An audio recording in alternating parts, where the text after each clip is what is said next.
No, no, the hell with him. Come on, look to the right. Okay, now we're going to look in the middle.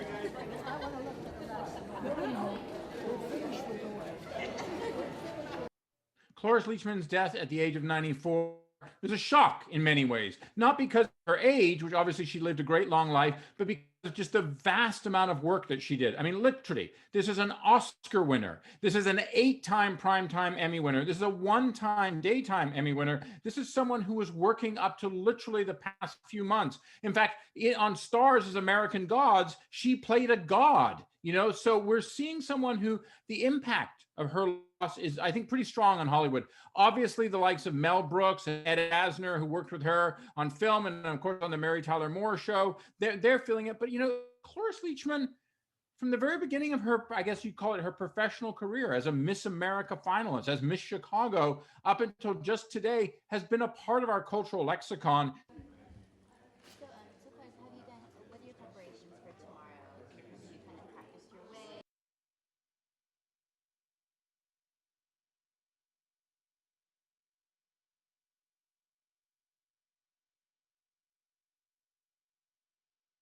Look, Hollywood is notorious for not being kind to people who age, especially women who get aged out way too quickly, regardless of their talent and skills and their range. She all prey to that. She kept going.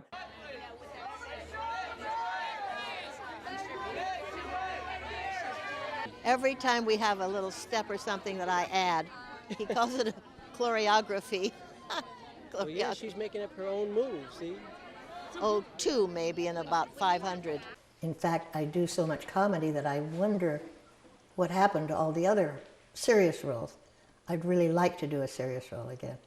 I also would like a bigger role, I mean something that demands more of me. There are lots of things I haven't done. I'd like to be not tested, but invited, you know, to see what else I could do. She started working in 1955, a long time before I was born, and she kept working up until just a few months ago.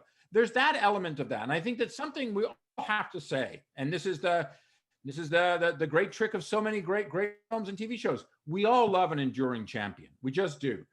But more importantly, I think we all love someone who shows that they've got a range and a scope of their talents, and also they've got a real sense of this. Look, I don't know how many people watched Cloris Leachman on Dancing with the Stars back in 2008. Millions and millions did, according to the ratings. But what you got is a real sense of a person who had a real sense of joy about them, a real sense of being entertained by being in the entertainment business. I'm never gonna lie to you and say otherwise. They call it show business and not show friends for a reason. But the fact of the matter is that sometimes there are people who just become a North Star. They keep going. And I think, again, some of us grew up on the Mary Tyler Moore Show. Some of us grew up in Malcolm on the Middle. Many of us remember her in The Last Picture Show. Some of us have seen her just recently in things like American Gods. But Cloris Leachman always seemed to find a place in everyone's heart because she was really good.